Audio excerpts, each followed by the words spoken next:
Sebuah maxi skuter dengan desain dan sistem moden, kuasa enjin yang sangat padu.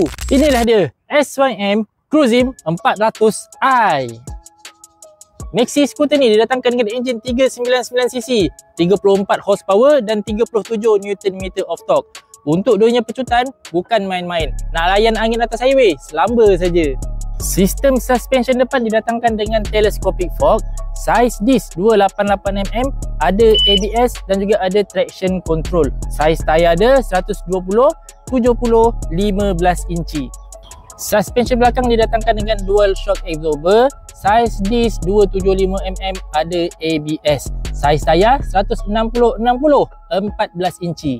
Berat motor ni 222 kg bang. Okey. Untuk kita cruising atas highway agak stable sikit lah.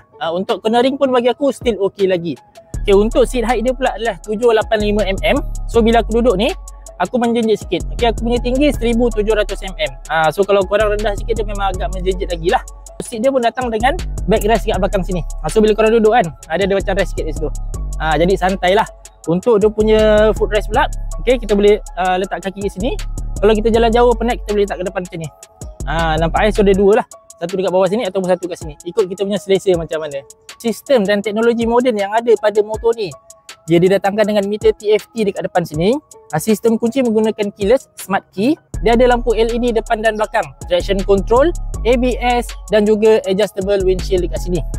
Yang paling best motor ni didatangkan dengan dashcam depan dan belakang. So adalah ciri-ciri keselamatan yang sangat bagus dekat sini. Pada korang kaki-kaki long distance tu, maxi skuter ni didatangkan dengan tangki berkapasiti 14.5 liter. So antara kategori-kategori 400cc ni, maxi skuter SYM Cruisim 400 ni adalah tangki yang paling besar sekali lah. Jadi kalau kita pergi long distance ride, pergi cross border ke, okay, kita boleh skip satu atau dua pam minyak. Kalau tak ada under seat storage, bukan skuter lah nama dia. Under seat dia ni memang sangat luas, boleh masuk 2 biji helmet dan juga ada lampu kat sini. So dia macam ADV 350 lah, ada lampu. Okay, korang tengok dekat sini dia tunjuk tau macam mana korang nak letak helmet. Nampak tak ni? Okay, helmet location. Satu letak kat bawah sini. Okay, satu lagi letak dekat atas sini. So dekat tengah-tengah ni ada macam space sikit lah. Inilah which is this space lah. So ada space sikit untuk korang letak barang. Dekat depan dia pun datang dengan dua storage dekat sisi kiri dan kanan. So ada penutup lagi. Kalau hujan tak akan basah. Okay guys, so kalau korang berminat dengan maxi skuter ni, korang boleh dapatkan di Ikeom Motorsport Setapak. Kontak nombor dan alamat nanti aku letak dekat bawah sini.